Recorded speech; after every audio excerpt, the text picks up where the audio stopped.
The heat was a physical weight, pressing down on the manicured lawns of Chestnut Drive. For Sarah, new to the neighborhood and suffocated by the humidity and the isolation of new motherhood, the community pool felt like the only escape. She held her 6-month-old Leo on her hip, his tiny legs kicking with delight as she dipped his toes into the startlingly blue water of the shallow end. It was quiet. Tuesday, 2 p.m.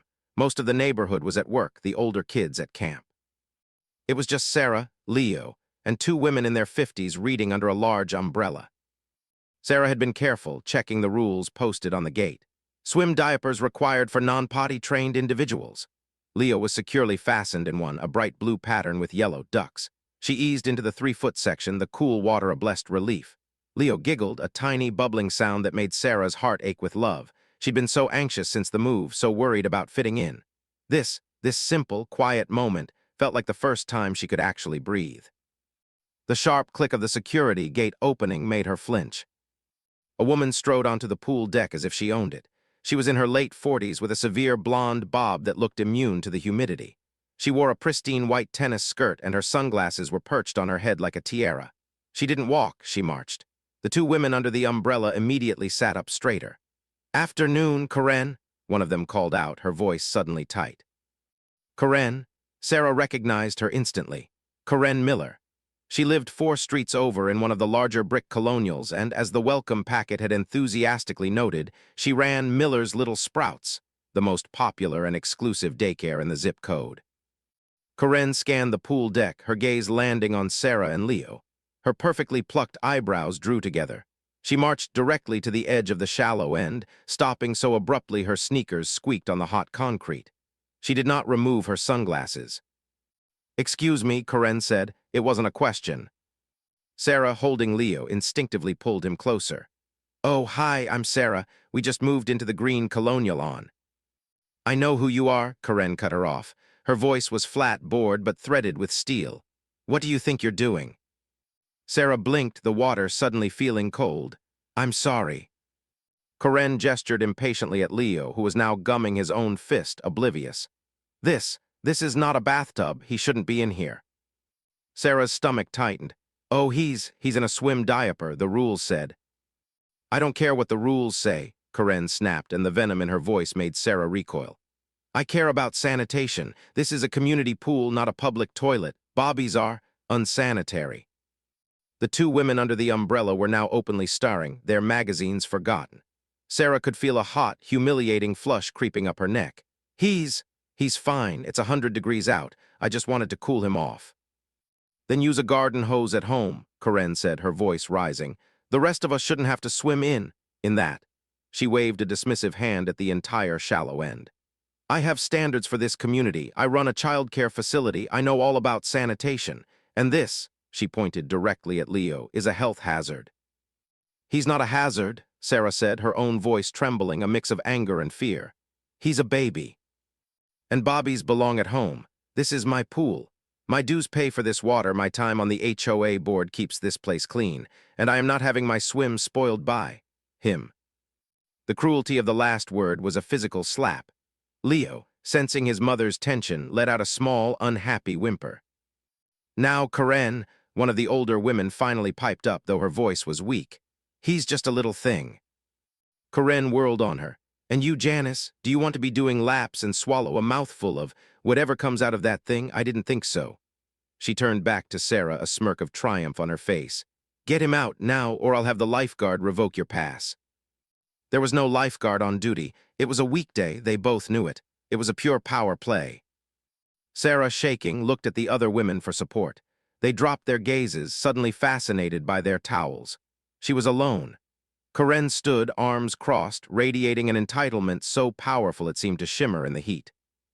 "Fine," Sarah whispered. The word was choked, thick with humiliation. She held Leo tight, his damp skin pressed against hers, and walked through the water, her movements stiff. She climbed the ladder, the metal rungs burning her feet. She didn't grab her towel. She didn't grab her bag. She just snatched her keys from the table and walked, dripping, straight through the gate, the click of its closing sounding final, like a cell door locking. She didn't start crying until she was halfway down the block. The sobs came in ragged, painful gasps. It wasn't just about the pool. It was the public shamming, the absolute isolation. It was the way Karen had looked at her son as if he were vermin. She got home and collapsed onto her kitchen floor, still clutching Leo, who was now wailing, hot and confused. Her husband, Mark, was working from home and rushed in, his face panicked. "Sarah, what happened? Are you? Is Leo hurt?" She explained it in broken, hiccuping phrases. The heat, the pool, Corinne Miller. She called him a thing, Mark, she said. "Get it out," in front of everyone. Mark's face, usually so gentle, darkened into a mask of rage Sarah had never seen. Who the hell does she think she is? Her pool? It's a community pool. "I know, but—" "She runs that daycare," Sarah sobbed, wiping her face. "Everyone uses her, everyone. They just watched her. What if she turns everyone against us? What if Leo can't make friends here? What did I do?" "You did nothing," Mark said, his voice low and dangerous. He pulled out his phone. "Miller's little sprouts. I'm going to find her reviews. I'm going to write one. I'm going to tell everyone exactly what kind of person she is." "No, don't," Sarah grabbed his arm. "That will make it worse. She'll ruin us." "Ruin us over a pool?" "Overpower," Sarah said, her voice dropping. "You didn't see her, Mark. She enjoyed it." Mark paused, looking at his wife's terrified face. He slowly locked his phone and put it down. He pulled her and the baby into a tight embrace, but his eyes were fixed on the kitchen wall, his mind racing. He was an analyst. He dealt in data, in finding patterns. And something about Sarah's story, the woman's absolute confidence, her sanitation obsession, the way the entire neighborhood seemed to fear her, set off an alarm in his head. "Okay," he said softly, stroking Sarah's hair. "Okay, no review." He looked down at the top of his son's head. "But if she knows all about sanitation, I'd hate to think what a sanitation expert might be hiding." The next week was a quiet hell. Sarah felt like a pariah. When she took Leo to the neighborhood park, the other mothers, women she'd seen at the pool, women whose kids she knew attended Miller's Little Sprouts, would offer tight, uncomfortable smiles and quickly steer their conversations elsewhere.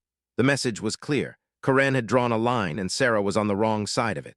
The isolation she'd felt before was now a suffocating reality. She stopped going to the park. She stopped going to the pool. She just stayed inside, the air conditioning humming, feeling like a prisoner in her new home. Mark, however, channeled his anger into research. He couldn't sleep. The image of his wife crying on the kitchen floor was burned into his mind. "I'm not looking for revenge, Sarah," he insisted, scrolling through county databases late one night. "I'm looking for leverage or just understanding. People like that, they're not just mean. They're usually covering something up." He started with public records. Miller's Little Sprouts was a registered LLC. He found its state license number. He cross-referenced it with the Department of Health and Family Services. The daycare was licensed for 12 children. 12, he murmured, his brow furrowed. "That seems small for how exclusive it is." "It's a home daycare," Sarah said, listlessly feeding Leo. "Maybe that's the limit." "Maybe," Mark kept digging. He found the online reviews. As Sarah had noted, they were overwhelmingly positive, almost creepily uniform. "The best care. Corinne is a saint. So lucky to get a spot." But as he scrolled back, pages and pages, he found older ones from 2, 3 years ago. Felt very chaotic, seemed like a lot of kids in a small space. "My son was always starving when I picked him up, and thirsty. When I asked about it, Corinne Miller got very defensive." And then a long, rambling paragraph from 3 years prior that made Mark sit up straight. "And she has this quiet room. My daughter was terrified of it. It's a closet, I'm not exaggerating. She locks them in a closet for timeouts. When I confronted her, she threatened to call CPS and say I was an unstable parent. We pulled our daughter out the next day and moved out of state 6 months later. Don't walk, run." Mark read it aloud to Sarah. Her blood ran cold. "My God, Mark, threatened to call CPS. "It's a pattern," Mark said, his fingers flying across the keyboard. "She uses fear. She did it to you at the pool. She did it to this parent." He looked at the license page again. "Licensed for 12. Chaotic. A lot of kids." A new, colder fear settled over Sarah. This was no longer about her humiliation. "Mark, what if those kids aren't safe?" "That's what we need to find out," he said. The next day, Sarah, driven by a new, sickening anxiety, did something she'd never dreamed she would. She parked her car down the street from Miller's Little Sprouts in a spot partially obscured by a large oak tree. Drop-off was between 8:00 and 8:30 a.m. Mark had given her a notepad. "Just count," he'd said. She sat, her hands clammy on the steering wheel, feeling like a spy. One by one, cars pulled up. A minivan, an SUV, a sedan. Parents hustled toddlers and preschoolers to the door. Corinne greeted each one with a wide, brittle smile that didn't reach her eyes. Sarah kept a tally. By 8:30, her count was at 19. 19, she whispered, her heart hammering, and that's 7 over the limit. She did the same at pickup. She counted again. 21. 21 children streamed out of that house, some looking happy, others looking dazed and tired. She filmed it on her phone, the zoomed-in footage grainy but undeniable. She saw Corinne yank a little girl's arm, pulling her toward her waiting mother. "Tell Mommy you had a wonderful day, Emily." Corinne's voice was loud, cheerful, and terrifying. That evening they sat in their darkened living room, the video playing on their TV. "She's not just breaking the rules, Mark, she's packing them in like sardines. And the fire code. What if there's a fire?" Mark was already looking up state regulations. The ratio for her license, mixed ages, should be about 1 adult to every 6 kids. If she has 21 kids, she needs at least 3, maybe 4 qualified staff. Did you see anyone else? "I saw 2 younger girls," Sarah said, thinking. "They looked like high schoolers, maybe college kids, who are probably paid minimum wage under the table and are not certified in CPR or first aid." Mark finished grimly. He paced the room. "And this quiet room, my God, this is criminal." "So what do we do?" Sarah asked, her voice small. "If we call, she'll know it was us. She'll make our lives miserable." "Who cares about our lives?" Mark said, stopping to look at her. "What about theirs? What about that little girl she yanked? What about the kid locked in the closet? We can't just sit on this." He was right. The fear of Corinne's social retribution felt petty and small compared to the very real danger those children were in. The pool incident. It wasn't just arrogance. It was a symptom of someone who believed they were completely, utterly above any rules, any consequences. "I have an idea," Mark said, grabbing his phone. "I have a friend from college. He's a journalist, not local, works for a big paper in the city. He specializes in difficult stories. Let me just ask a question, anonymously." He stepped out onto the porch. Sarah watched him through the window, a silhouette against the twilight. He was on the phone for a long time. When he came back in, his face was set. "He said local CPS and licensing boards are often underfunded and slow," Mark reported. "An anonymous tip might get lost in the shuffle, especially against someone with a perfect record like Corinne." Sarah's heart sank. "So we do nothing?" "No," Mark said. He said the only thing that forces an immediate response is when there's an imminent danger, complaint from a credible source. And the only thing that makes a source credible is evidence. He tapped the phone in his hand, which still had Sarah's videos on it. "But we're not credible," Sarah argued. "She's already painted me as a disgruntled neighbor." "We won't be the ones sending it," Mark said, a new, cold calculation in his eyes. He opened his laptop. "That parent, the one who wrote the review about the closet, moved out of state. I bet I can find them, a review like that. They didn't just move, they fled, and they're probably still angry."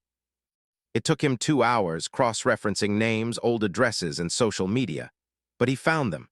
A family now living in Oregon, David and Chloe Reynolds. Mark drafted an email. Subject, Miller's Little Sprouts. "You wrote a review 3 years ago. I'm a current resident, and I have video evidence that the overcrowding is worse than ever. I also have reason to believe the quiet room is still in use. If you are willing, please, help me protect these kids." He attached a 30-second blurred clip of the chaotic pickup, enough to prove he was serious. He hit send. They waited. For an hour, the silence in the house was deafening. Sarah found herself checking her email every 30 seconds. Then at 11:42 p.m., a reply. "From Chloe Reynolds. Subject, Ray Miller's Little Sprouts. She locked my 3-year-old daughter in a pantry for 2 hours because she wouldn't nap. When I found her, she had wet herself and was scratching at the door.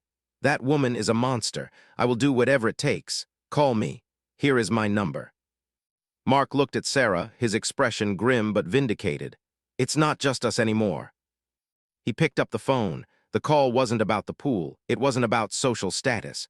It was about an alliance. It was about justice.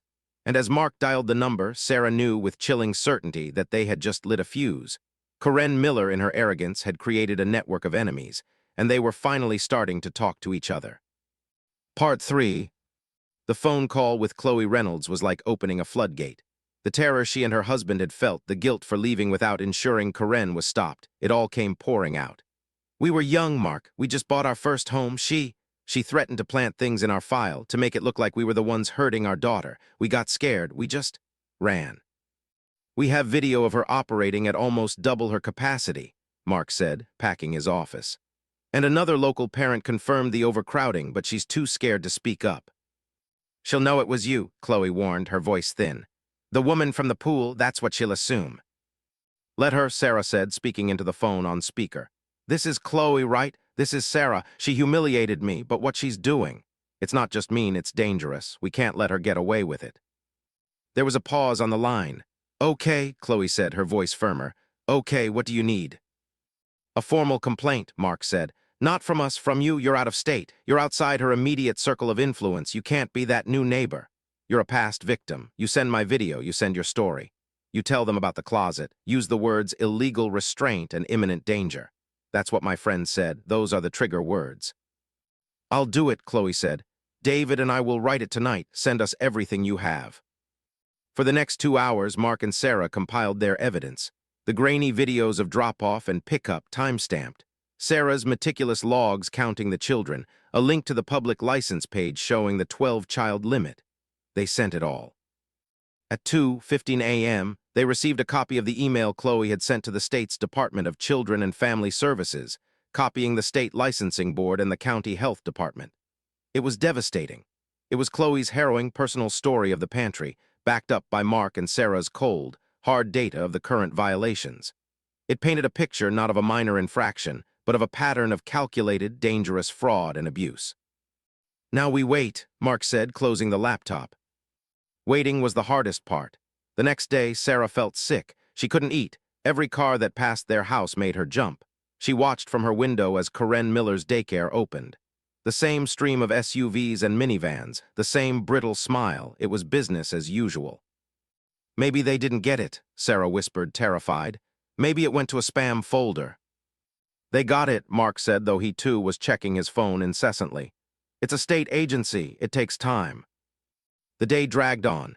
Then at 10:30 a.m., an unfamiliar sedan rolled slowly down Corinne's street. It wasn't a parent's car. It was a dark blue Ford, generic government issue. It parked 3 houses down from Miller's Little Sprouts. Sarah, watching from her upstairs window with a pair of binoculars, felt her heart leap into her throat. Mark, someone's here. A man in a navy blue polo shirt and khaki pants got out of the car. He was holding a clipboard and a heavy-duty briefcase. He didn't look at the house. He just stood on the sidewalk observing. He watched for 10 minutes. He made notes. Then, with a sudden, decisive movement, he started walking. He walked directly up the driveway of Miller's Little Sprouts. Sarah's hands were shaking so hard the binoculars were useless. She dropped them and just stared. The man, Mr. Davies, as his ID badge would later read, rang the doorbell.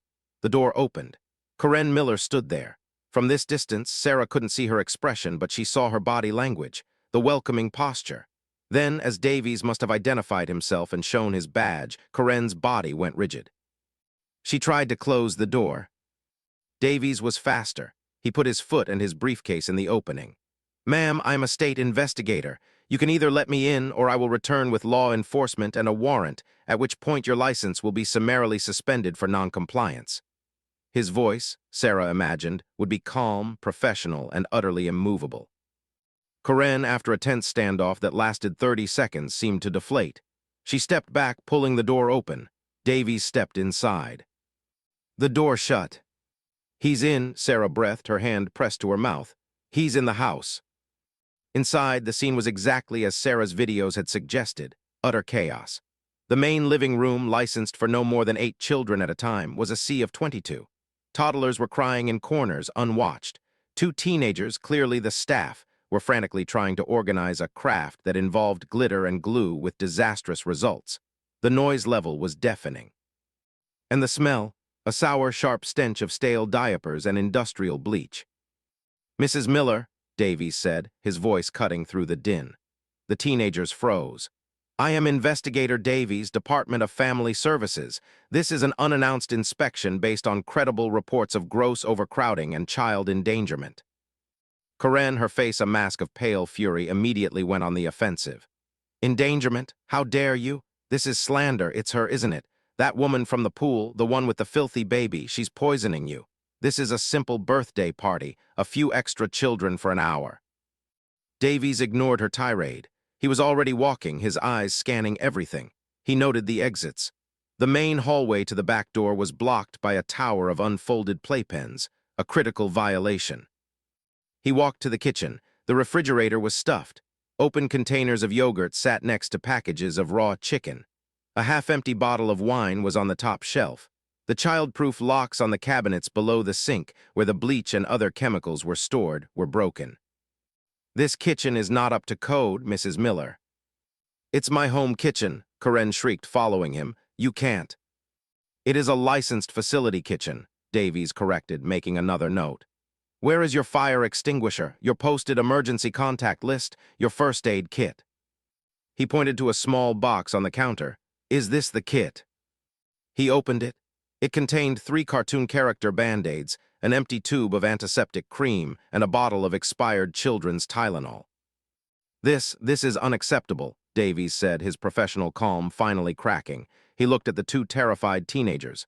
"Ladies, what are your certifications? CPR, first aid?" The younger one, who couldn't have been more than 17, just shook her head, her eyes wide. "They're my helpers," Karen said. "They're perfectly capable." "They are not qualified primary caregivers, and you are operating at nearly double your licensed capacity, putting you in severe violation of state-mandated ratios. Where is the quiet room?" Karen's blood drained from her face. I don't know what you mean." Davies had seen the floor plan on file. He walked directly to a narrow door off the main hallway, partially hidden behind a bookshelf. It was a pantry, and it had a hook-and-eye lock on the outside. He lifted his camera and took a photo of the lock. Then he looked at Karen. His voice dropped to an icy whisper. "Open it." "It's a storage closet," Karen protested, her voice rising to a hysterical pitch. "There's nothing in there, just supplies." "Open the door, Mrs. Miller." Shaking with rage, Karen fumbled with the lock and pulled the door open. It wasn't empty. A little boy, no more than 3, was sitting on the floor in the dark, his knees pulled to his chest. He'd been so quiet he must have cried himself to sleep. He looked up, his face stained with tears and mucus, his eyes wide and terrified in the sudden light. He'd wet himself. The sour smell was overwhelming. Davies sucked in a sharp breath. He knelt, his face softening instantly.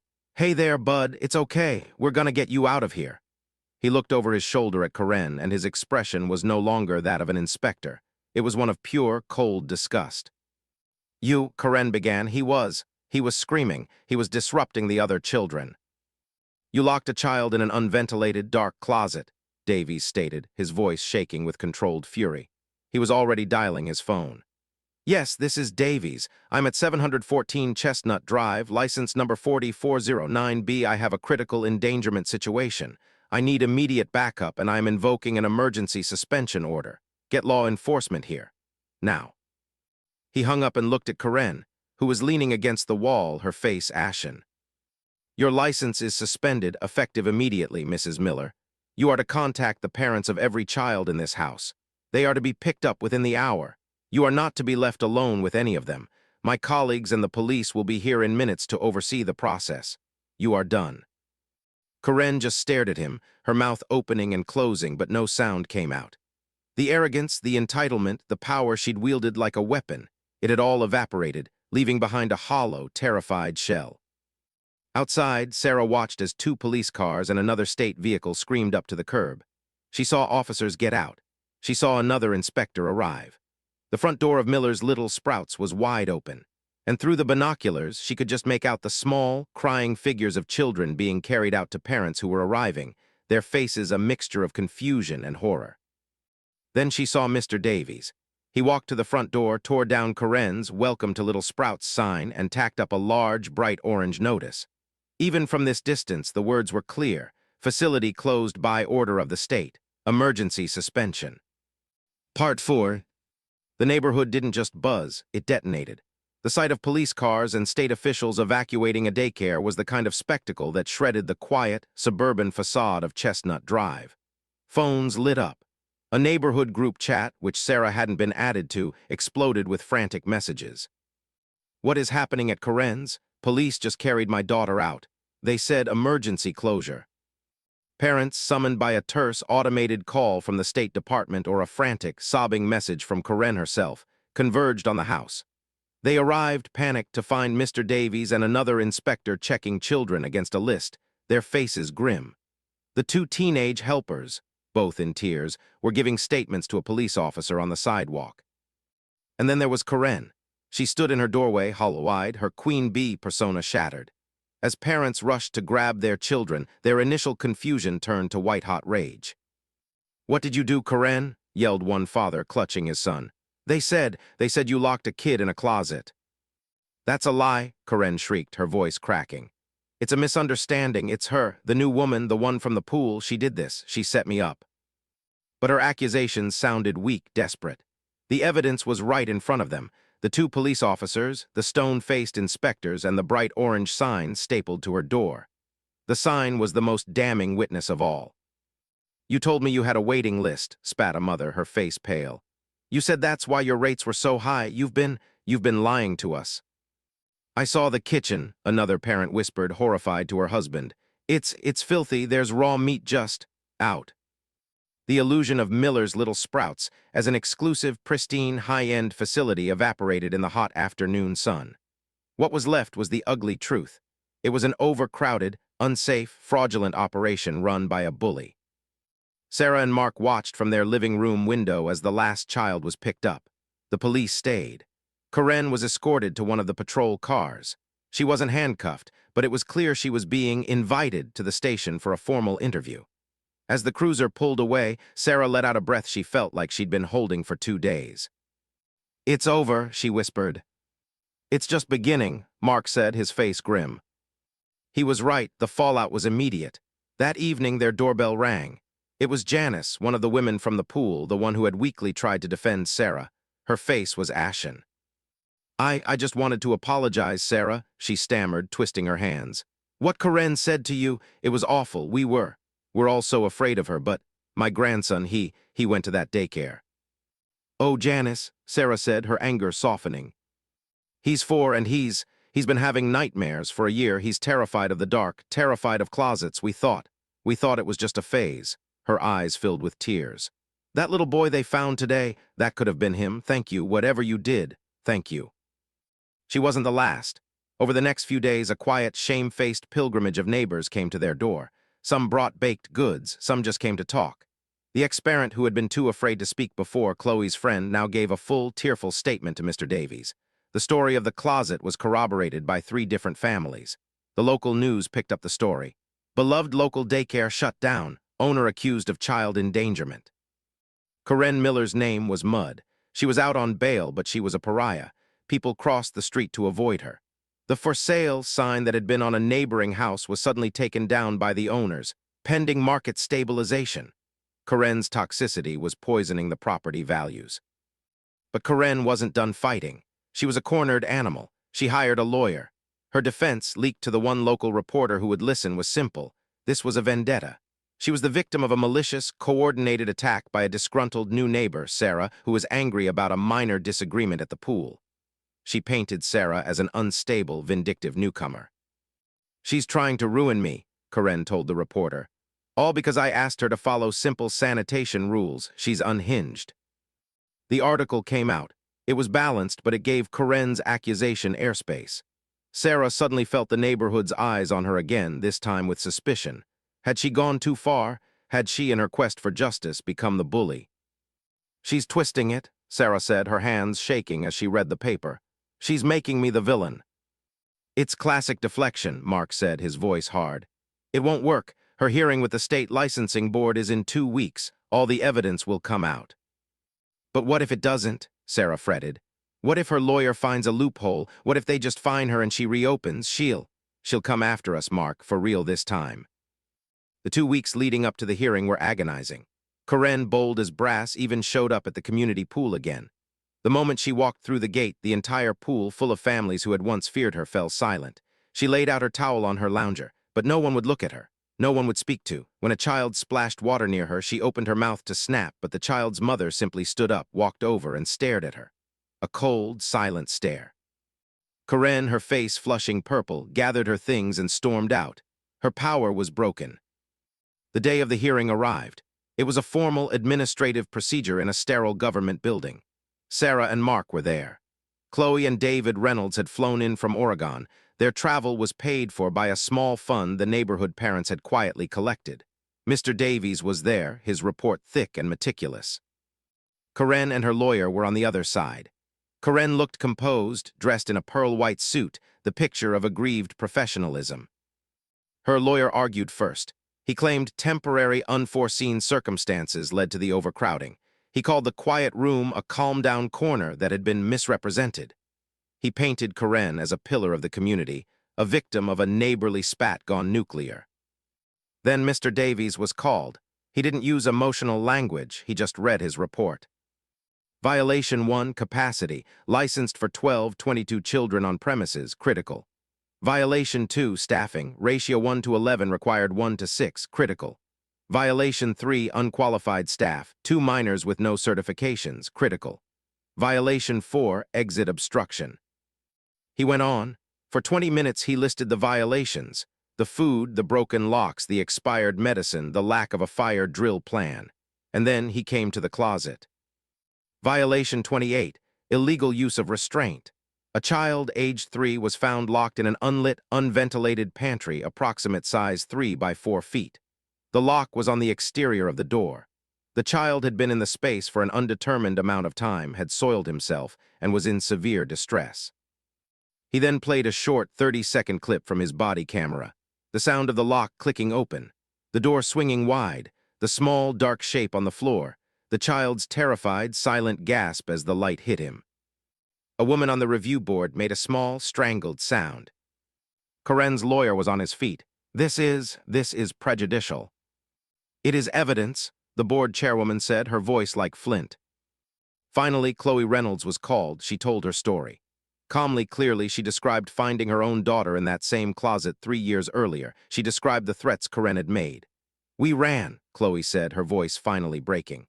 "We ran, and I have regretted it every day since. I'm here today so that no other parent has to feel that, and no other child has to." She couldn't finish. The board deliberated for less than 10 minutes. The chairwoman returned, her face grim. "Mrs. Miller, based on the overwhelming and egregious evidence presented by the state investigator, corroborated by witness testimony, this board finds a pattern of willful, dangerous, and fraudulent misconduct. Your actions have demonstrated a profound lack of judgment and a callous disregard for the safety and welfare of the children entrusted to your care." Karen, for the first time, looked truly panicked. Effective immediately, the emergency suspension is made permanent. The license for Miller's Little Sprouts, LLC, is hereby permanently revoked. You are barred from operating, owning, or being employed by any child care facility in this state for life. This board will also be referring its findings to the District Attorney's Office for Criminal Prosecution. Karen's lawyer put his head in his hands. Karen just stared. The word revoked hung in the air. The for life was a hammer blow, her business, her reputation, her entire identity gone. She slowly turned her head and locked eyes with Sarah across the room. It was no longer hatred. It was a terrifying, hollow emptiness. As the board adjourned, Karen stood up, her legs wobbly. She looked at her lawyer, at the board, and then at Sarah. She opened her mouth, but nothing came out. She just deflated. She, who had built an empire on fear, who had humiliated a young mother over a baby in a pool, was, in the end, just a criminal who had been caught. Sarah stood up and, without looking back, walked out of the room with Mark, Chloe, and David. They stepped out of the government building into the bright, clean sunshine. It wasn't a celebration. It was a release. It was the heavy, final, and absolute sound of a door slamming shut. The aftermath was profound. The district attorney's office, armed with the licensing board's damning report and the testimonies of multiple families, moved forward with criminal charges. Karen Miller was charged with 22 counts of misdemeanor child endangerment, 1 for every child in her care that day, and 1 felony count for the illegal restraint of the boy in the closet. Faced with the body camera footage, the testimony from the Reynolds family, and the fact that her own staff had agreed to testify against her, Karen's bravado crumbled. Her lawyer advised her to take a plea. The plea deal was brutal. She pleaded guilty to the felony charge and 10 of the misdemeanor counts. She was sentenced to 5 years of probation, 1,000 hours of community service, and was forbidden from being alone with any non-related minor. But the real punishment was the conviction itself. She was now a convicted felon. Her house, which she'd almost lost to legal fees, was now a prison of her own making. The for sale sign that finally went up on her lawn was a beacon of her defeat. The neighborhood, meanwhile, began to heal. The empty daycare building was eventually sold. A young couple, both architects, bought it with plans to renovate. The Karen Miller chapter was, quite literally, being gutted and rebuilt. The community pool, once Karen's personal fiefdom, underwent a transformation. The intimidating atmosphere was gone. That summer it was louder, more chaotic, and infinitely more joyful. Families picnicked on the grass. Teenagers cannonballed into the deep end. And in the shallow end there was a new, dedicated toddler splash zone, funded by the HOA, with tiny fountains shaped like ducks. One blistering July afternoon, almost a year to the day of the confrontation, Sarah was there with Leo. He was walking now, a sturdy toddler who splashed with wild, uninhibited glee. Sarah sat on the edge, her feet in the water, talking with Chloe Reynolds. The Reynolds family, it turned out, had decided to move back. The trial, the reconnection with the community, and the justice they'd finally received had made them realize this was their home. They had bought a house just down the street from Sarah and Mark. Their daughters played together. "Can you believe it's been a year?" Chloe said, passing Sarah a plastic cup of lemonade. "Sometimes," Sarah said, watching Leo chase a butterfly, "sometimes it feels like a different lifetime, like it happened to someone else." "I saw her, you know," Chloe said quietly, her voice losing its lightness. Sarah tensed. "You saw Karen?" "Yesterday at the grocery store, not this one, the big one over in Weston. She must drive there now to avoid people." Chloe shook her head. "She looked old, gray. She was using a coupon for a can of soup. She didn't see me. She just looked invisible." Invisible, the woman who had demanded to be the center of everyone's world, who had drawn power from being seen and feared, was now nobody. The karma wasn't just that she'd lost her license. It was that she'd lost her power. She, who had tried to make Sarah and her child invisible, had become so herself. "Good," Sarah said, and she was surprised by the lack of malice in her own voice. It wasn't triumph, it was just closure. "Hey, Sarah, heads up." She looked up. Mark was waving from across the pool, holding a bright green pool noodle. He was with David, Chloe's husband. They were grilling hot dogs. "We're almost out of ketchup." "I'll get it," Sarah called back, smiling. She stood up and walked toward her bag, the hot concrete warming her bare feet. She passed Janice, the woman from the pool, who was now teaching her grandson to float. Janice saw her and smiled, a real, genuine smile. "Beautiful day, isn't it, Sarah?" "It really is, Janice," Sarah replied. She grabbed the ketchup and started walking back toward her husband, her friend, and her son, who was now giggling as a sprinkler misted his face. She stopped for a moment, just looking at the scene. The noise, the laughter, the splashing. The pool was full. It was full of families, full of kids, full of life. It was no one's pool. It was everyone's pool. And as Sarah watched her son, safe and happy, squealing with delight in the clean, sparkling water, she finally felt like she was home.